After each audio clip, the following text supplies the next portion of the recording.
تمام تعریفیں اس اللہ کے لیے جس نے ہمیں ہدایت دی، ہم پر کرم نوازی کی، بذریعہ اسلام ہمیں عزت بخشی اور ہماری ساری کائنات کی امتوں سے افضل امت بنایا، اور جس نے اپنی اطاعت کو واجب اور نافرمانی کو حرام اور احکام کو شریعت بنایا، حلال کو حلال اور حرام کو حرام ٹھہرایا، خانہ کعبہ شریف کو مسلمانوں کا قبلہ اور اس کے قصد کو ارکان اسلام میں سے ایک رکن حج بنایا، ہماری طرف ہم سے ہی تمام انبیاء اور رسل سے افضل رسول بھیجا اور ان کے ساتھ کتاب و میزان اتارا تاکہ وہ لوگوں میں عدل و انصاف قائم کرے، اور آپ فضل و بلائی میں ایک شاندار نمونہ پیشوا تھے۔ اللہ تعالیٰ آپ اور آپ کے تمام آل و اصحاب اور تا قیامت ان کے طریقہ و سنت کے پیروکاروں پر رحمتیں نازل فرمائے۔ حمد و ثنا کے بعد اے اللہ کے بندوں، میں تجھے اور اپنے آپ کو اللہ عز و جل کے تقوی کی وصیت کرتا ہوں، کیونکہ سعادت دارین کا دار و بدار مولا کریم کے تقوی پر اور کامیابی و کامرانی کا انحصار صرف اس کی اطاعت و فرما برداری پر ہے۔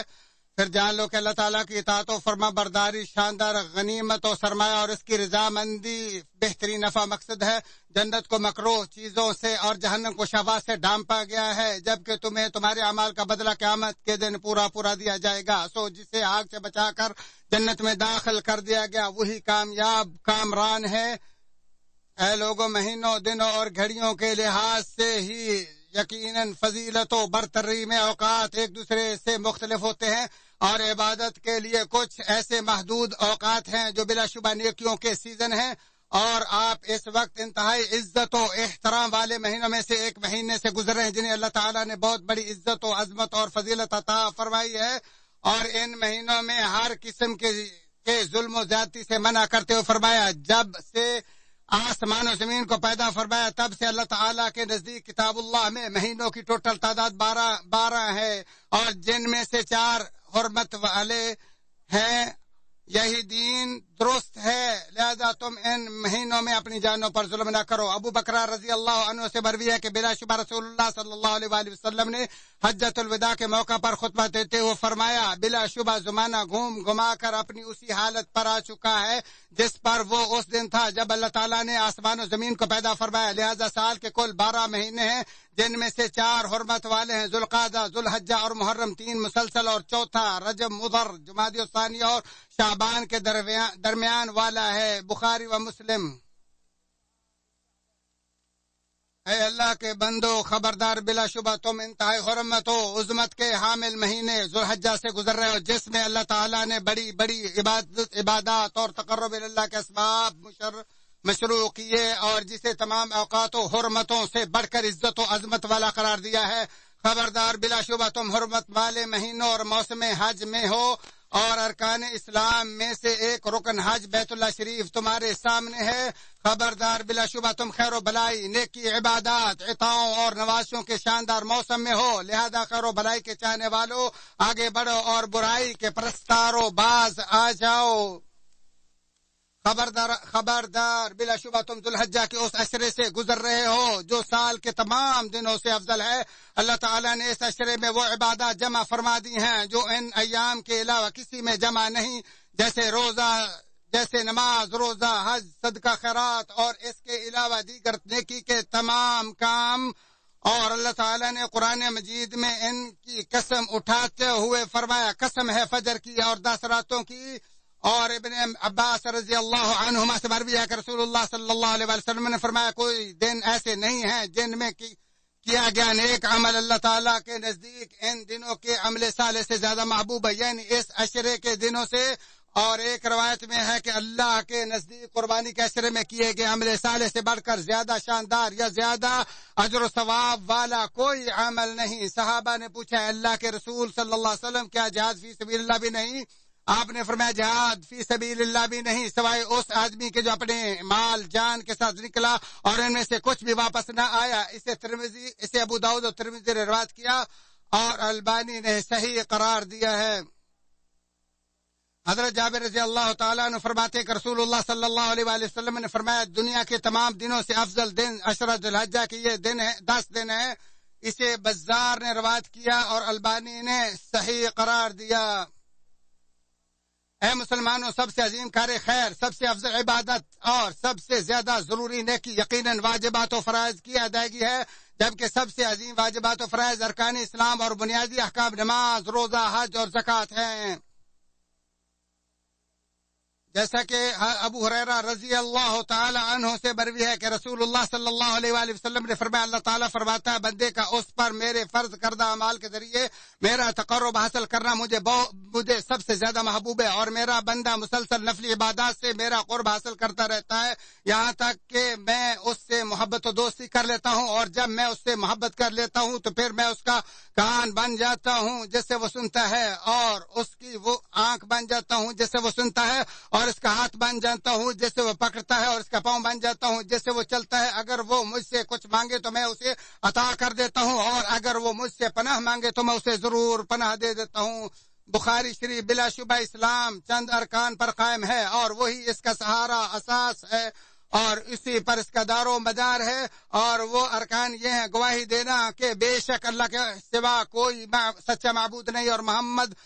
صلی اللہ علیہ وسلم اللہ کے رسول ہیں، نماز قائم کرنا، زکوٰۃ ادا کرنا، رمضان کے روزے رکھنا اور حج ادا کرنا۔ ابن عمر رضی اللہ عنہما نبی اکرم صلی اللہ علیہ وآلہ وسلم سے روایت کرتے ہیں کہ اسلام کی بنیاد 5 چیزوں پر قائم ہے، یہ کہ اللہ تعالیٰ کو ایک مانا جائے، نماز قائم کرنا، زکوٰۃ ادا کرنا، رمضان کے روزے رکھنا اور حج ادا کرنا۔ بخاری و مسلم۔ چنانچہ یہی ارکان اسلام کے ابواب اور بنیادی احکام ہیں، اور یہی وہ پائے اور بنیادیں ہیں جس پر وہ استوار ہے، اور یہی سب سے پہلے واجبات، سب سے بڑے فرائض اور تقرب حاصل کرنے والوں کے لیے سب سے افضل ذرائع تقرب ہیں۔ اسی سے حساب کا آغاز ہوگا اور یہی اجر و ثواب اور سزا کا مدار ہیں، اسی سے نجات، کامیابی اور سعادت اور یہی خسارہ و بربادی کا باعث ہیں۔ جو ان پر ڈٹ گیا اور ان کی پابندی کی، اس نے مضبوط کڑے کو تھام لیا، اور جس نے انہیں ضائع کر دیا اس نے اپنی جان پر ظلم کرتے ہوئے اپنا عمل و عمر ضائع کر کے آخرت کا خسارہ پا لیا۔ طلحہ بن عبید اللہ رضی اللہ تعالیٰ عنہ کہتے ہیں کہ بکھرے ہوئے بالوں والا ایک نجدی شخص رسول اللہ صلی اللہ علیہ وسلم کے پاس آیا، جس کی آواز کی ایسی بنبناہٹ ہمیں سنائی دے رہی تھی جسے ہم سمجھ نہیں پا رہے تھے، یہاں تک کہ وہ رسول اللہ صلی اللہ علیہ وسلم کے قریب ہوا، تب پتہ چلا کہ وہ اسلام کے بارے میں پوچھ رہا ہے۔ سو رسول اللہ صلی اللہ علیہ وسلم نے فرمایا، دن رات میں 5 نمازیں فرض ہیں۔ تو اس نے پوچھا، کیا ان کے علاوہ تو کوئی نماز مجھ پر واجب نہیں؟ آپ نے فرمایا، نہیں، الا یہ کہ تم کوئی نفل پڑھو۔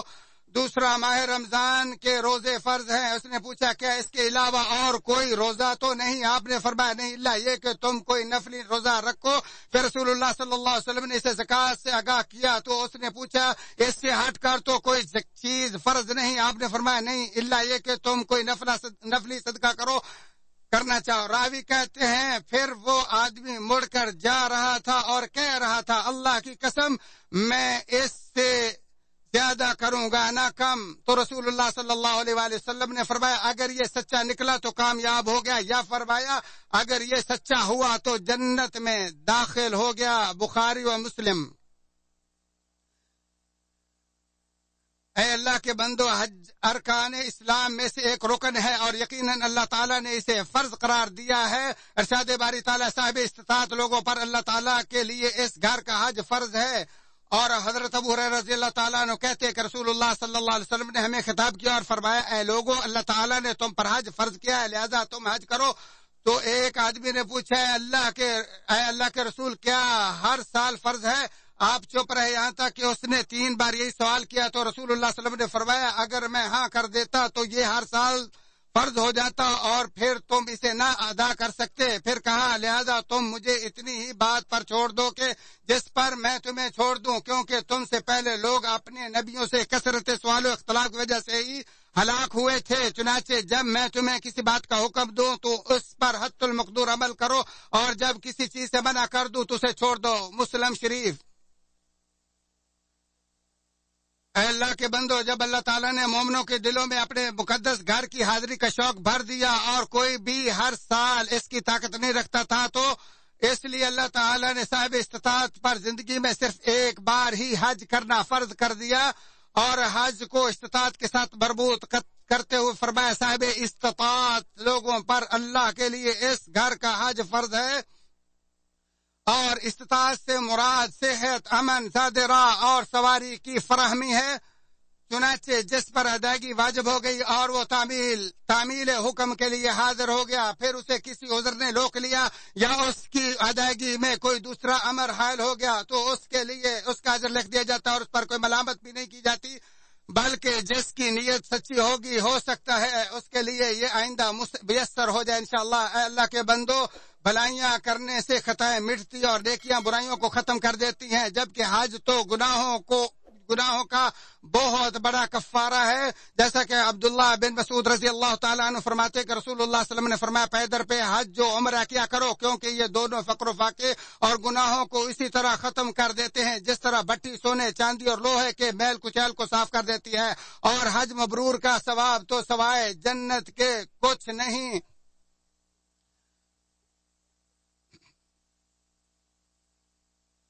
ترمذی شریف اور ابو ہریرہ رضی اللہ تعالیٰ عنہ فرماتے کہ میں نے نبی کریم صلی اللہ علیہ وسلم آپ فرماتے تھے جس نے جماع، فحش گوئی اور فسق و فجور سے بچ کر حج کیا تو وہ گناہوں سے اس دن کی طرح صاف ہو کر لوٹتا ہے جس دن اس کی ماں نے اسے جنا تھا۔ بخاری شریف اور حضرت ابو ہریرہ رضی اللہ تعالیٰ عنہ سے ہی مروی ہے کہ رسول اللہ صلی اللہ علیہ وسلم نے فرمایا عمرے کے بعد عمرہ دونوں کے درمیانی گناہوں کا کفارہ ہے، جبکہ حج مبرور کا بدلہ تو سوائے جنت کے کچھ نہیں۔ بخاری و مسلم۔ اللہ تعالیٰ میرے اور تمہارے لیے قرآن عظیم کو بابرکت اور اس کے آیات و ذکر حکیم کو نفع بخش بنا، اسی پر اکتفا کرتے ہوئے اپنے تمہارے اور تمام مسلمانوں کے لیے اللہ عظیم و جلیل سے تمام گناہوں کی بخشش طلب کرتا ہوں، اور تم بھی اسی سے بخش طلب کرو، بلا شبہ وہی غفور الرحیم ہے۔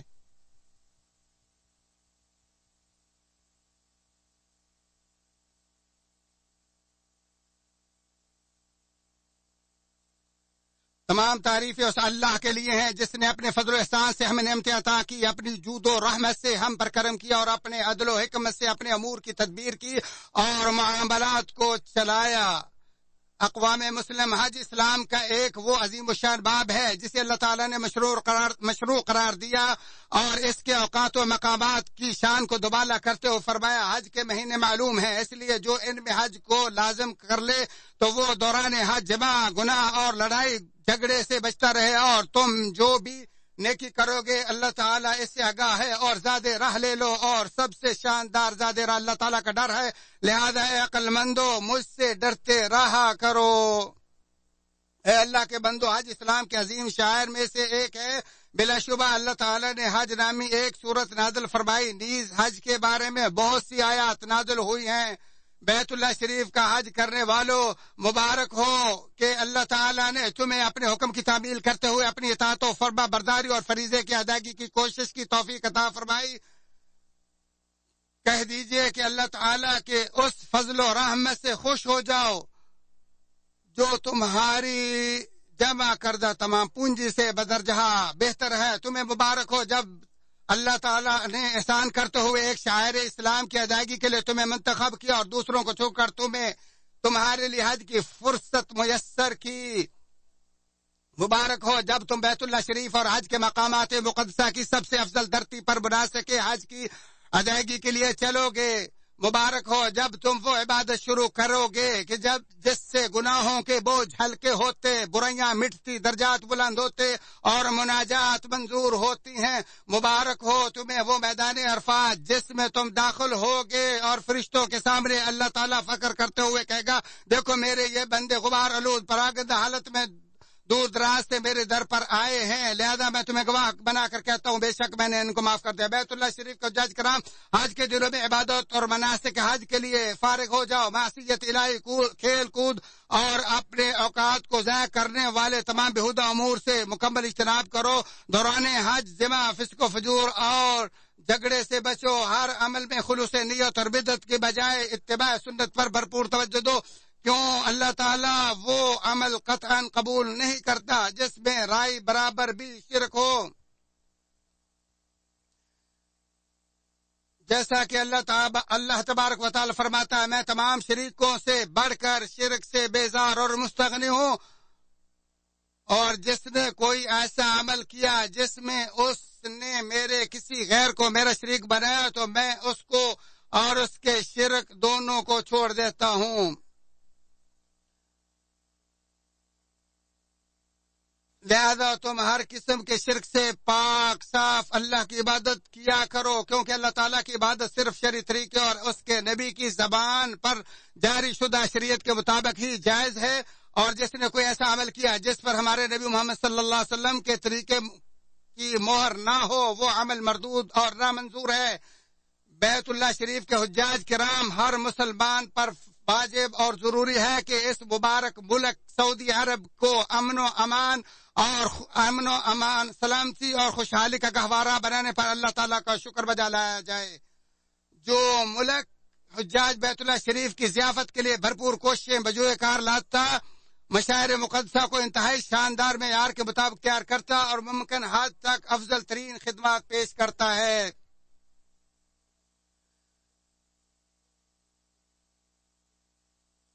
چنانچہ اللہ تعالیٰ خادم حرمین شریفین اور ان کے قابل اعتماد ولی عہد کو اس پر بہترین، بھرپور اور شاندار بدلہ عطا فرمائے۔ اے بیت اللہ کے حجاج کرام، ان تمام انتظامات و تعلیمات کی پابندی کرو جو خدمات کی کارکردگی کو بہتر بنانے، تمہارے لیے طریقہ کار کو آسان کرنے اور زندگی کے لیے امن و امان فراہم کرنے میں معاون ہیں۔ اپنے اوپر رحم کرتے ہوئے ہر قسم کی خلاف ورزی سے بچو اور ذمہ دار اداروں کی طرف سے جاری کردہ تمام احتیاطی تدابیر پر عمل پیرا رہو۔ اللہ تعالیٰ تمہاری حفاظت فرمائے اور تم ہمیشہ اس کی حفظ و نگرانی میں رہو۔ اللہ تعالیٰ تمہاری تمام عبادات کو قبول فرمائے اور تم اپنے اہل خانہ کی طرف سالم و غانم واپس تشریف لاؤ۔ اے اللہ اسلام اور اہل اسلام کو عزت عطا فرما۔ اے اللہ اس ملک اور دیگر تمام اسلامی ممالک کو امن و امان اور خوشحالی کا گہوارہ بنا۔ تمام احباب سے گزارش ہے کہ وہ فضیلت شیخ کی دعا کے ساتھ شریک ہوں اور آمین کہیں۔